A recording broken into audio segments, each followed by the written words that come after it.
G'day, and welcome to another Down Under Centre Migrating to Australia podcast. My name's Wes Zant, and today I'm joined by Jay and Joel Janzen. So, Jay and Joel, welcome. Oh, thanks, mate. Hi there. So we got Joel, the plumber, and we've got Jay, who's you're doing a bit of work for us at the moment, doing a bit of home searching, trying to find people to get to, I assume, northern New South Wales. So you guys are currently in Byron Bay. We're close to Byron Bay. We're just outside. Whereabouts? In a town called Cumberland.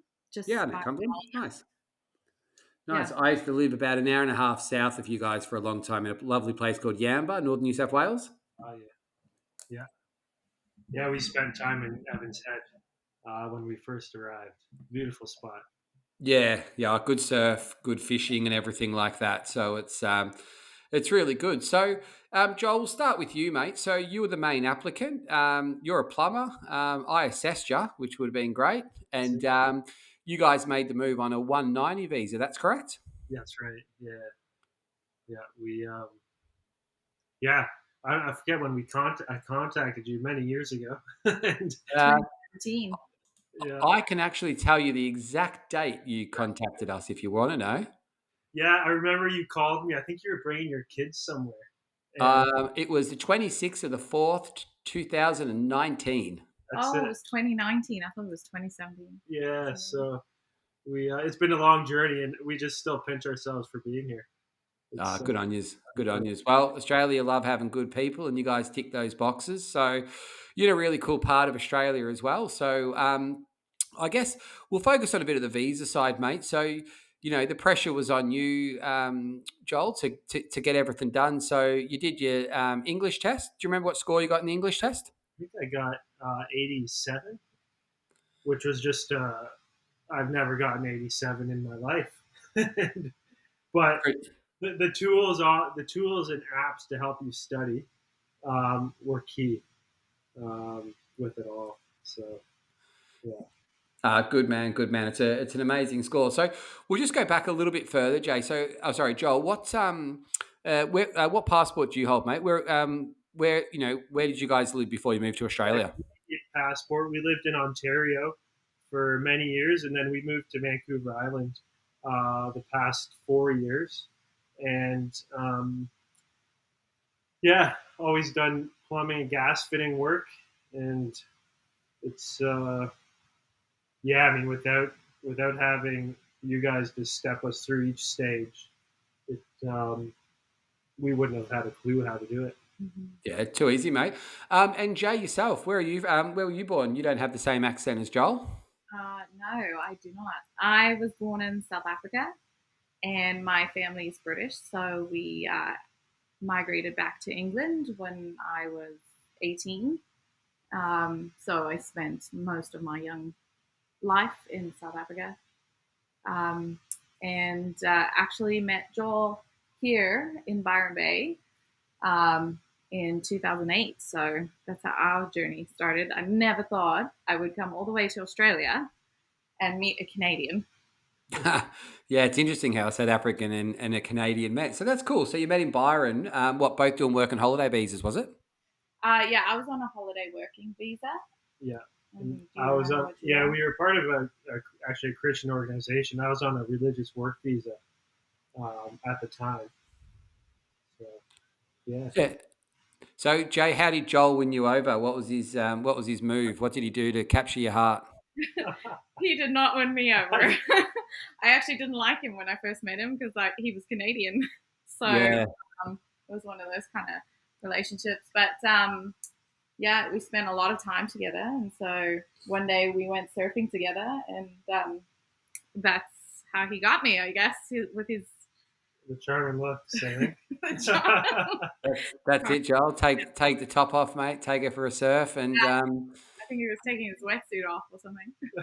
There you go. So it might have been like slow. You still picture it now, Jay, like slow motion with some background music. The sun in the background.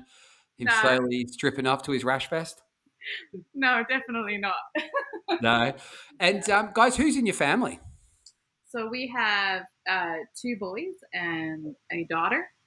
They are 12, 10, and 5. My daughter's the youngest. Okay.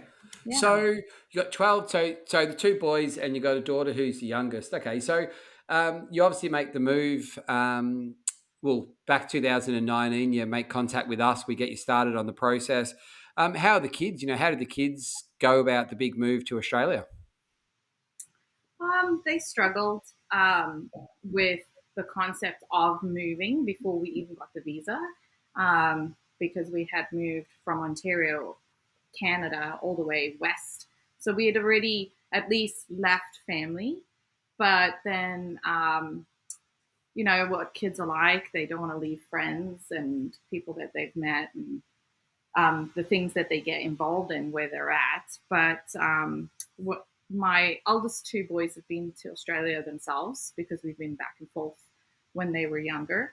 And so I think my eldest could remember a little bit about Australia, but we Yep. explained everything. We've shown them pictures, um, talked about the new adventure and stuff, and tried to really play down the aspect of spiders and snakes. So they were really keen, and it wasn't. I try, as a mom, I homeschool, so I tried to prep them as much as I could in that sense of just the move and how to navigate it with kids.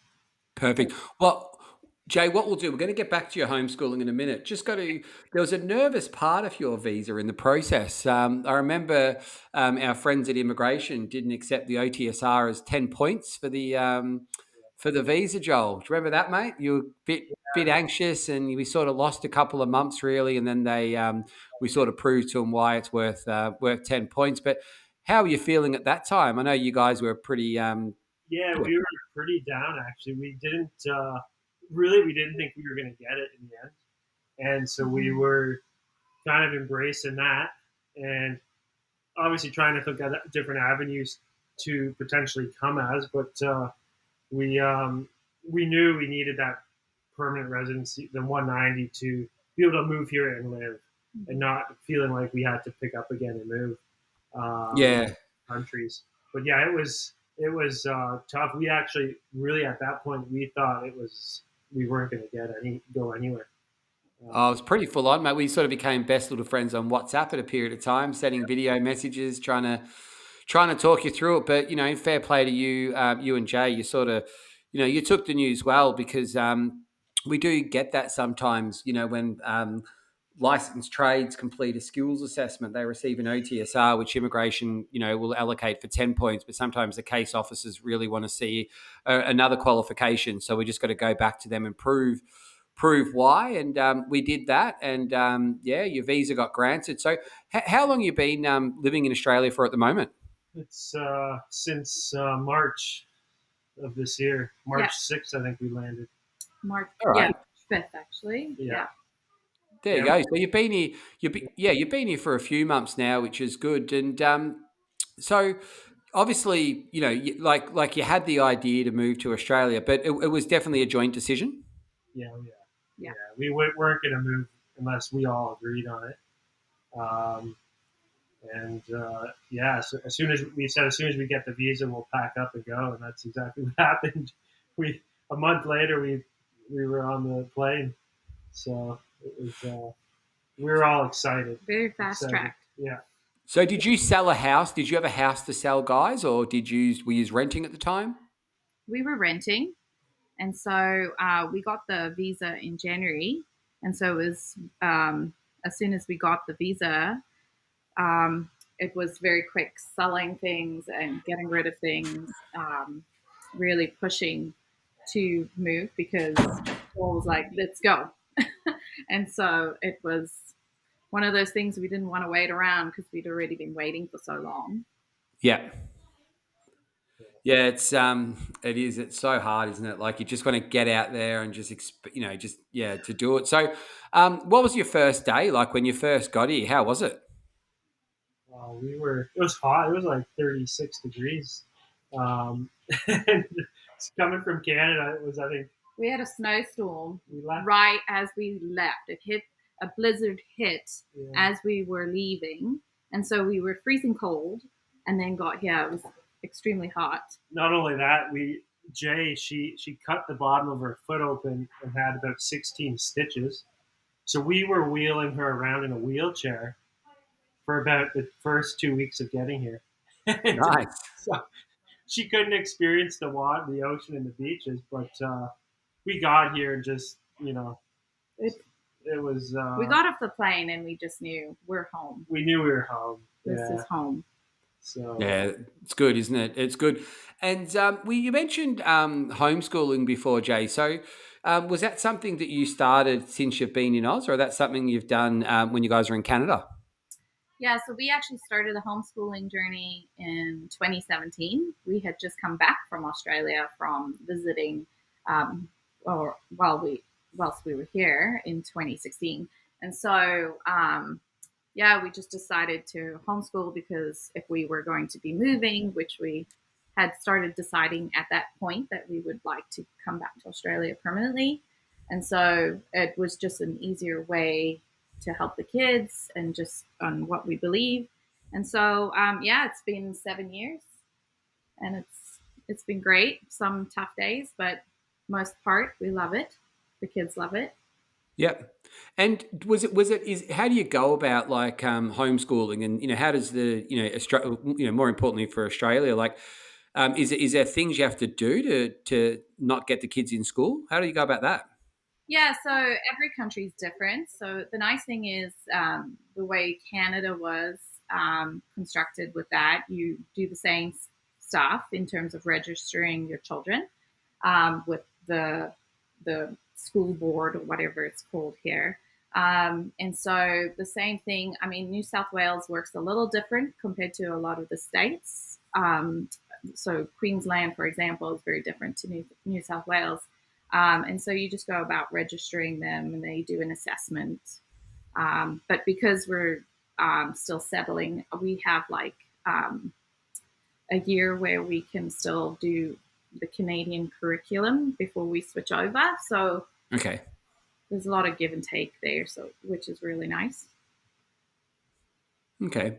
So, but obviously this is something you're definitely going to continue. Like, when does it stop? Like, what equivalent are the kids now? Like, you got the 12-year-old. Is that still primary school, or when would he move to sort of high school?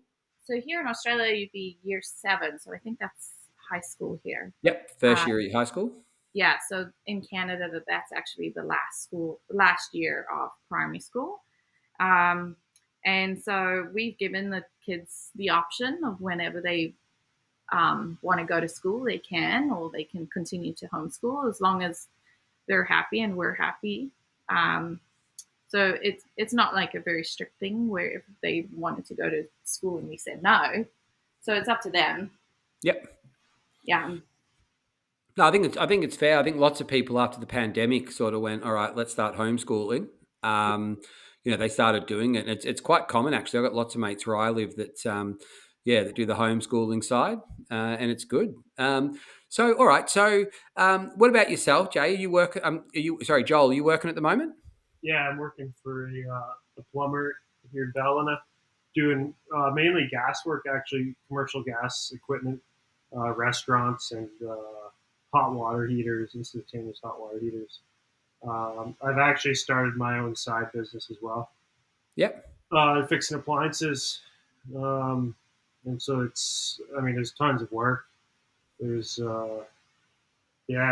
very little trades around where we are in that sort of niche market with gas, the LP, propane, and whatnot.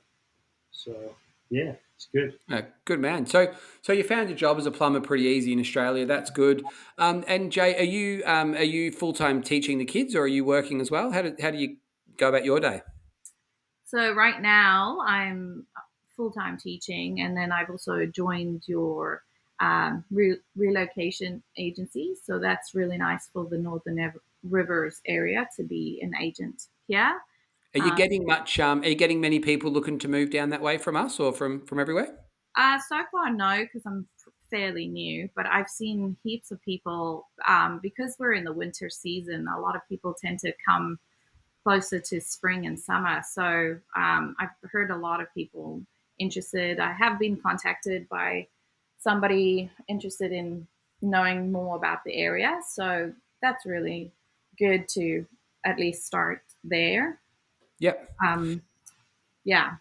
So It's that I don't have any other job wise.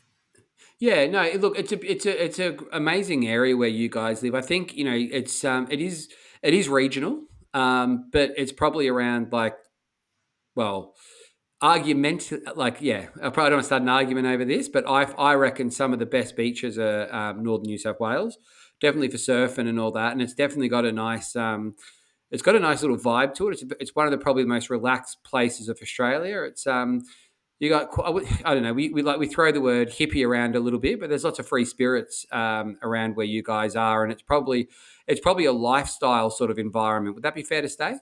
Oh yeah, absolutely. Well, yeah, a lot of people tend to do their work around the surf. So they'll Yeah. go surfing early in the morning, and they'll carry their board with them on their work truck or whatever. And then, yeah, whatever the waves are doing, they're there. Yeah. Yeah, they shut Yeah. down. It's real good. They shut down for the day. And that's it. Well, Joel, what I might get you to do, mate, is just jump a bit closer to the mic as well, buddy.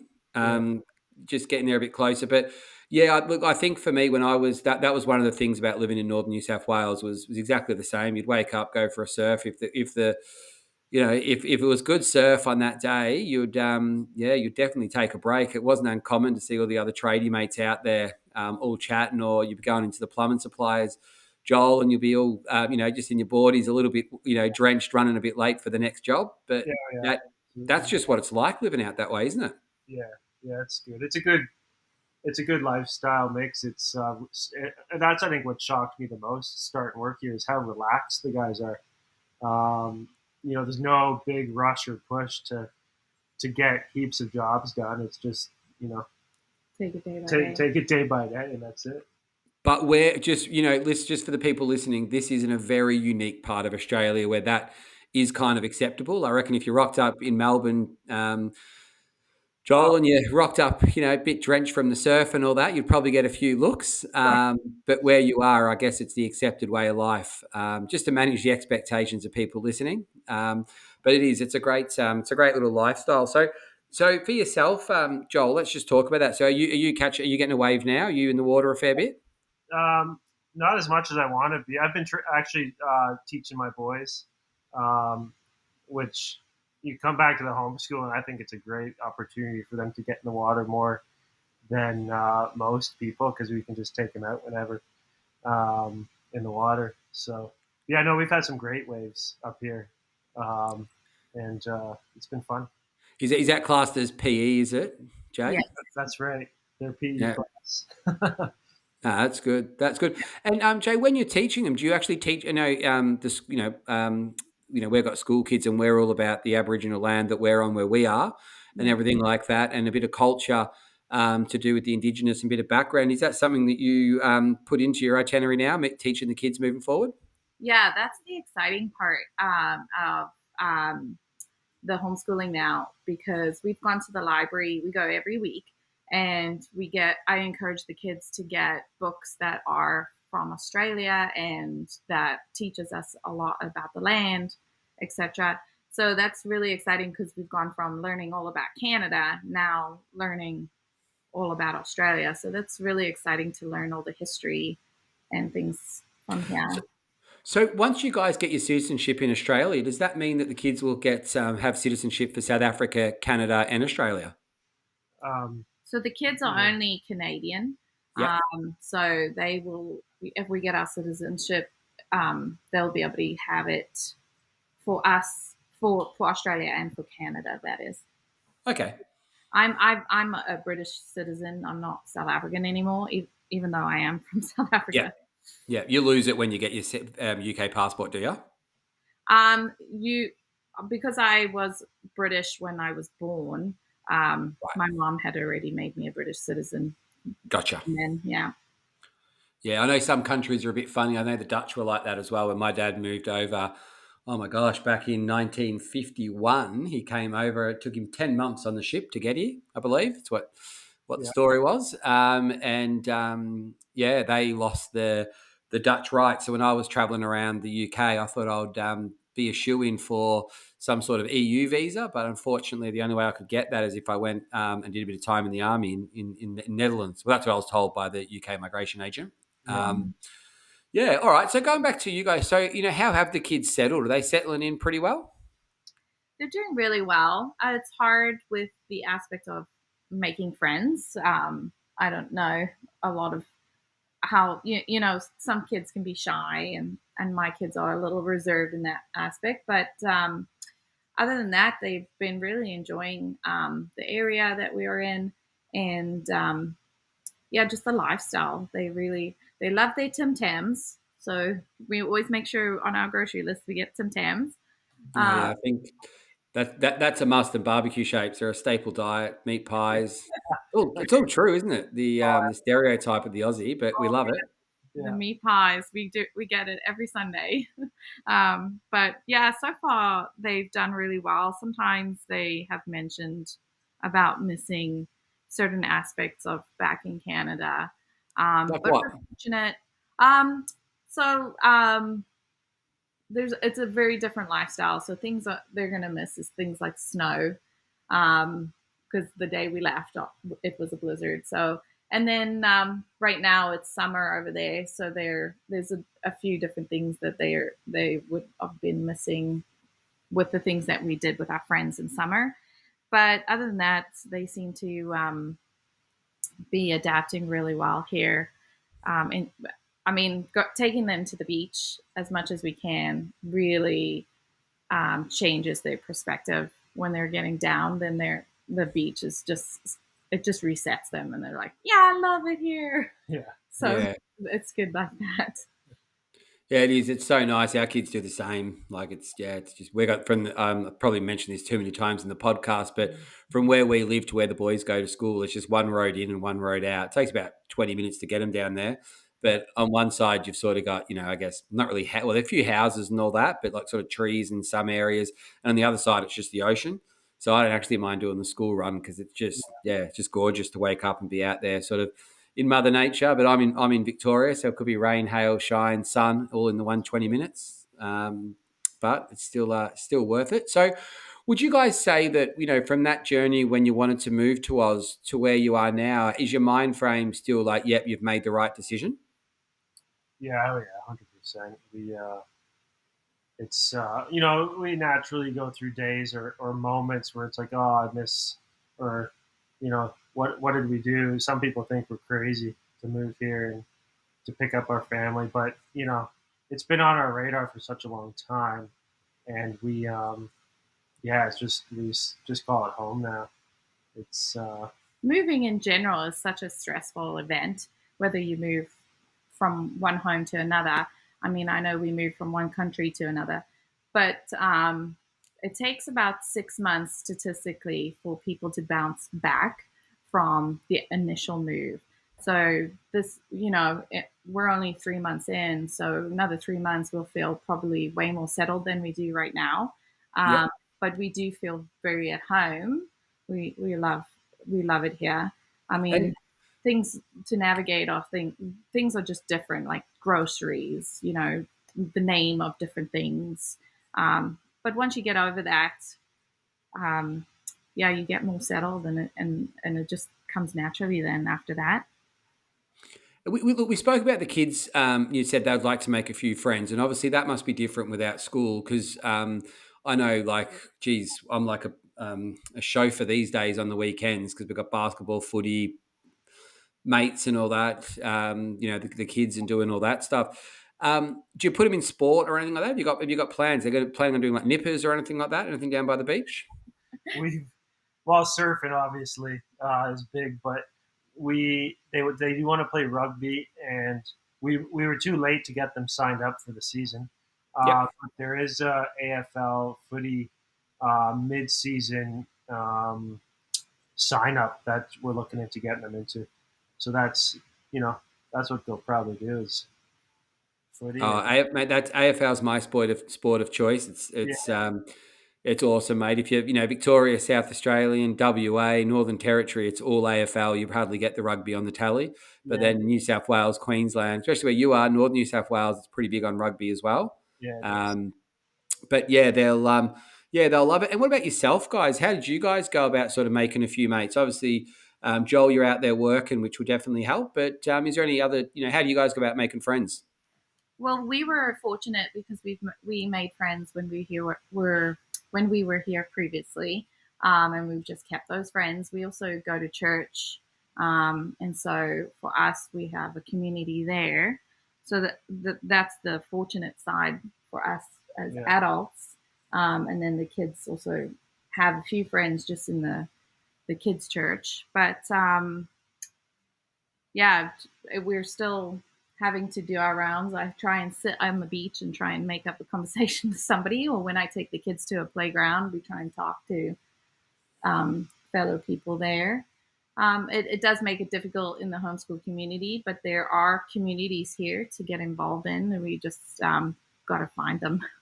Yeah, look, you've only been here a few months. That takes time. Going back to the church, so what religion is it that you guys are into? Yeah, it's just it's Christian, just Bible believing, preaching church. Yeah, nice. And was it any difference in that from Canada to here, or was it pretty much the same? We've we got connected through the church in 2008 over here, and they've always been a family to us. We stayed in contact over the past 14 years with them, and so that really helped. But yeah, really similar. Um, you know, Yeah, there's not much change in that kind of thing. Even when we were in England visiting, it's very similar. Once you get connected in a community, you kind of they just become family. Yeah, of course. Yeah, of course. Well, that's what it is, isn't it? No matter who you're networking with, or if it's religion, work, footy, sport, you just sort of you're hanging out with them. You got common interests. You just yeah. generally become friends. So, who's got the better suntan, guys? Jay or Joel? Oh, Joel, definitely, because his arms are out of the car window every day, so it's definitely him. I got to get out there a little bit more, I reckon. And Joel, with yourself, with your plumbing and all that, like, did you bring your tools over, or did you restock when you got here? How'd you go about that? I brought some of them over. We put about 16 boxes in a shipping container. So we shipped a bunch of stuff as well. Has that got here yet? Yeah, we picked it up. I picked it up a month ago. Yeah. A month ago. Okay. So what's that? A couple of months after you get here, it arrives? Yeah. Did you think to yourself? I know when we came at the end of 2021, we came, and then I think our shipping stuff got delayed a bit, but that was obviously pandemic.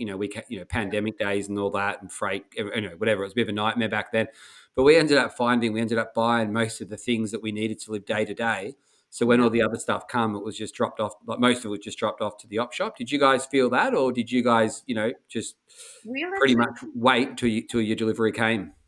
So we purged like crazy before we came because we were going to start afresh. We didn't bring any furniture, and it was mostly tools and our kids' stuff like Lego. We had to bring the Lego for our boys, and so we just didn't want to have to think of how much it would have cost if we brought more. It was because from Canada to here, it was quite a process because we didn't have the move cube that England offers. And so we had to share a container and pay for that. And then having it picked up this side was quite a rigmarole. Yeah, we did it all ourselves, the shipment. And so that was stressful. That was what, sorry? Stressful. I bet. We are hoping sometimes, Joel, that you got the other half container, mate. That's it. You never know, like lucky dip, mate. Sort of. Yeah. I was hoping someone slipped, something good in one of them. Yeah, that's it. Maybe people are bringing treasures and gold over, and they swap it. All right. So with your work and all that, obviously you're out and about. You're doing your task. What sort of hours are you doing, mate? The side business is obviously an optional, but what sort of the boss looking for you to do a day? You reckon in hours? yeah, 7:30 to 3:30, 4 o'clock. Um, yeah, what's that? 8 hours. Was that like what you were doing in Canada? Um, See, I got paid by like piecework in Canada, so I could finish quite early. Uh, Yep. so yeah, I would. It is somewhat equivalent to Canada. I just here I don't have to work as hard. It was over there. I was rushing through everything just to get the work done. Yeah. Here you just get done what you can and leave the rest till tomorrow. So Yeah, good stuff. And guys, what about the house? So, like, just give us a description of the house you're in at the moment, and probably how that differs. Because we got lots and lots of Canadian clients. So, are the houses sort of similar? Because I know with the UK, well, when I was in London, the houses are totally different. They're old and concrete, and you haven't got much space compared to Oz. But is it similar to Canada or to Canada or not? So Canada, they have basements. So there's no basements here. Um, and we have a nice, spacious house compared to what we were in because of what we could afford in Canada. We had Yep. a townhouse at the time with no yard. We lived in what was called a strata, so you had all very strict rules of where we lived. I mean, a lot of people that are across Canada can be in um, relatively spacious houses if they have farmland or something like that. But for us, we were um, at the end of the pay grade, so we had a small house. Okay. And so here we have a really lovely yard, and it's spacious, and it's really good. We love it. And what about the cost of living? Are you guys better off or worse off living in Australia compared to what your lifestyle and everything was in Canada? Funny enough, where we were living, because we lived on Vancouver Island, the cost of things is relatively the same. Rent as well as groceries, we haven't found much of a difference. Okay. Yeah. All right. So obviously they're two different sort of, in my mind, two different worlds. Because when we used to do the expos and everything, it was like New Zealand, Australia, and Canada. Yeah. And then some people would shift between lines, and I'm thinking, wow, like Canada's gets really cold. I know you get a summer there, but it's like it gets lots of snow and all that. And then Australia gets cold. We do get snow in certain areas, but you got to pretty much travel to get there. Mhm. What for you guys? It must just be worlds apart, is it? well, southern Vancouver Island, where we were for the past 4 years, it's the weather there is really. I mean, I think it gets wintertime, you're around 10 degrees. Nighttime, it can get -3 or 4. Um, but it we didn't get. I don't know. It's Not a lot of snow compared to the rest of Canada. We'd yeah. probably Gotcha. get snow once a year, and Yeah. it would only last a few days. Okay. So the transition on that way hasn't been so much. That's why when you arrived, the day you were leaving, the blizzard was kind of a big deal for the kids because it was that snow day. Yeah. Yeah. Yeah, so Yeah. it's I mean it is hotter definitely here because the weather was similar to England. It rained a lot on Vancouver Island, and it was muggy. So you kind of just live your life with a rain jacket on. Otherwise, you wouldn't do anything, you know. But yeah, it was just wonderful coming, and every day my kids and I are always just looking at the sky, thinking, "Wow, we just love the sun today." It's just Yeah, it's beautiful, nice. you know? And it's good where you are as well. It's not as UV as sort of like Melbourne and other areas. You actually, when I was living in Yamba, it was Australia's the average temperature throughout the year, like obviously winter and summer, of that was 26 degrees. Now for a ginger like myself, that's like perfect because we got a bit cold and it got hot there, but it wasn't. It was just different sort of heat. It's not sort of like too much of a humid heat. When you sort of go up a bit further, you're going to get a bit, a bit more humid. Have you got plans to do any holidays or anything like that around Oz? Any places that you'd like to go and visit? Oh, definitely. Lots of places. I have some friends in Sydney I'd like to visit, and we want to maybe go north a bit and maybe just do the whole East Coast of some kind, do camping. We like to, get more into camping, get a caravan or something. And yeah, I'm hanging. I've got a 1.5-year-old baby girl. So when she's a bit older, can't wait to do that. I think you're mad if you're not going camping in Oz. We've done lots of podcasts with people, and it just becomes like a bit of an addiction. Camping, going away, just spending time with the kids when it's not. When the weather's nice. Obviously, it's going to rain. It's not ideal, but it's a lot easier here than it was in Canada. That's for sure, because if you try and take a tent somewhere in Canada, you got a lot of wildlife that you're going to contend with, especially like bears just popping up in your tent and breaking the things down. So the nice thing is we don't have that too much badly here. You can take your tent and not worry about a bear knocking it down. No, you just got to wrap a snake slipping in the middle of the night, or make sure it's zipped up really tight. Yeah. Well, have you had any? Have you seen any about dangerous wildlife? Not really dangerous. I've seen a few snakes at work. No browns, just a python. And we had a cane toad in our backyard. Oh, a cane toad. But that's about it. Yeah, and some spiders, but nothing too scary, I guess. We had a huntsman in the house, and who got rid of it? It wasn't as big as some of them we've seen in the past, but my kids were intrigued.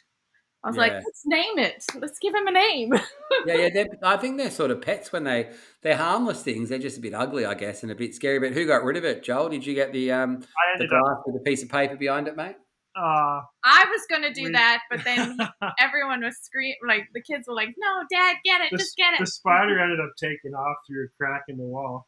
Or the pocket doors. It went in there. And funny enough, it made its way into a bedroom. One of the kids' bedrooms, and I got rid of it then. Yeah, you didn't. I hope you didn't do the old flip flop trick, mate. You just the old cup and a bit of paper behind it, pushes the spider in the cup, go out, put it in the garden, and it generally won't come back. You want to keep the good ones, that's for sure. What's that? You want to keep the good spiders around. 100%. Yeah, they're there for a reason. They'll eat the other bugs and all that sort of stuff. So. It's good. So, guys, any regrets since you guys have been here? Anything anything you think, oh, I wish could have done better, maybe, or anything you'd like to add on that part? Just to do it, we wish we did the process faster. That's his thing. That's mine. I wish we were able to do it faster. I mean, with money and financial constraints, we didn't feel like we were able to. But that's that was my only thinking back. If we could have been here sooner. Mine is completely different.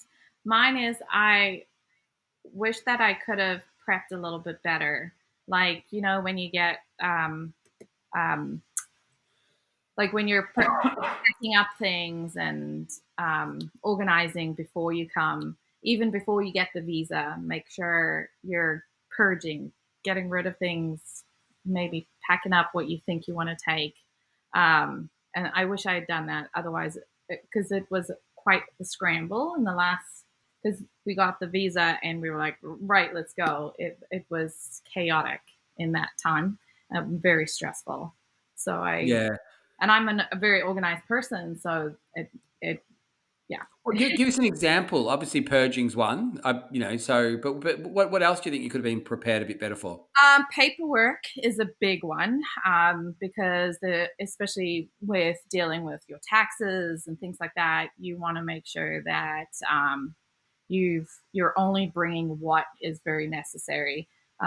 Getting rid of, we had like a huge, massive shredding event of shredding lots of paper right at the end, making sure everything was completely done and sorted. That was my biggest faux pas, was the paperwork, making sure that was all tied down.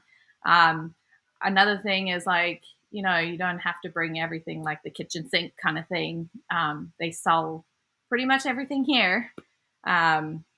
I mean, there are things that obviously are sentimental that people want to bring. And I know, like, with here in the Northern Rivers area, there was flooding 2 years ago. So there are things like furniture that can be backdated, but so much you can pick up things in Queensland very quickly. And,